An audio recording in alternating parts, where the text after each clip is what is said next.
especially since Burt Reynolds just passed. You remember the day Burt had an idea? He said, "I just want to do some stuff." It was like we had finished the day.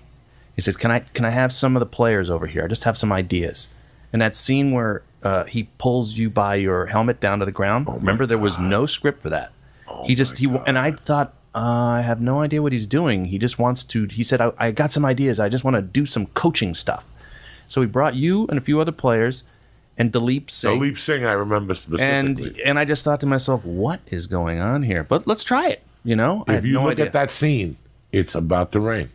Yeah, of course. If you look at that scene, it's always about to rain. You couldn't. Whoever was lighting that scene did no bueno that day, because it was just, by the time he lit it, it got darker. Yeah. But if you watch those scenes, it was also getting to be nighttime. It was getting to be nighttime. Yeah. So you could see the contrast. But I'll never forget that I didn't know what he wanted to do. Me neither. And then he just said, line up and get in a 4-point stance. And then he just yanks you by your helmet. He fucking yanked me. Almost took your head off. But I couldn't believe how strong he was. Yeah.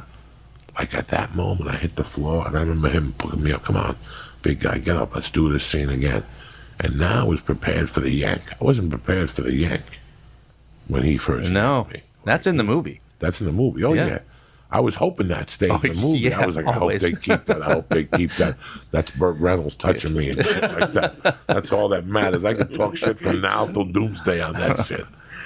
Well, I remember also Burt was not supposed to do, when he comes into the game, he was not supposed to actually run that play.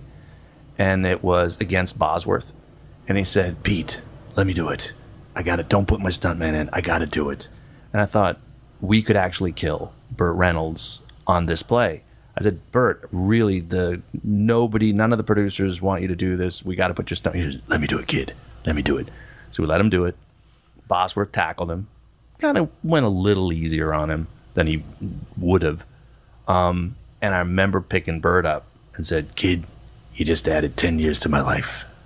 Never forget that. He had tears in his eyes.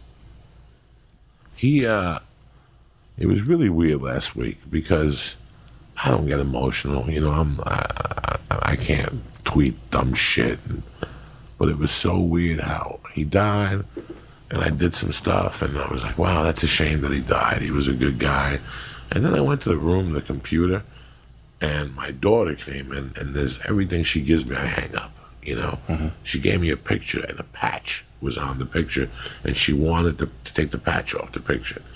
So when I took the picture off the wall, there it was. There's a picture of me, Burt, Goldberg, Nick Turturro, and Adam. And he wrote, "Good, always love your brother, Burt." And I took the picture down. I sat there for 5 minutes, and I was like, dog, I went to prison. I got left back in the 7th grade. I got a GED. But in all this, I got to spend 6 weeks with Burt Reynolds, 2 trailers down from me. And I would be smoking in the mornings, pot, and he'd go, "Don't you know there's a federal prison right next door?" Yeah. He always, so right then and there, like, I got emotional. I go, how fucking lucky am I? I went to see The Longest Shot, all the Smokey and Bandit movies. I went to see all that. Little Whorehouse in Texas. I was a fan.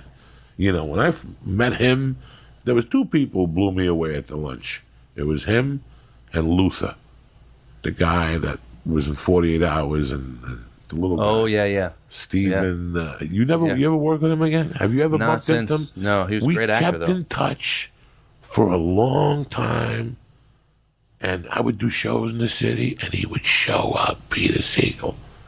He would show up, and people would go, "Fucking Luther's here from 48 Hours." People would freak the fuck out when they saw him. Yeah. From 10th Planet Kush, it drains the lactic motherfucking acid. People won't cop to it. The health specialists say, "No, that doesn't happen, Joey." Yes, it fucking does.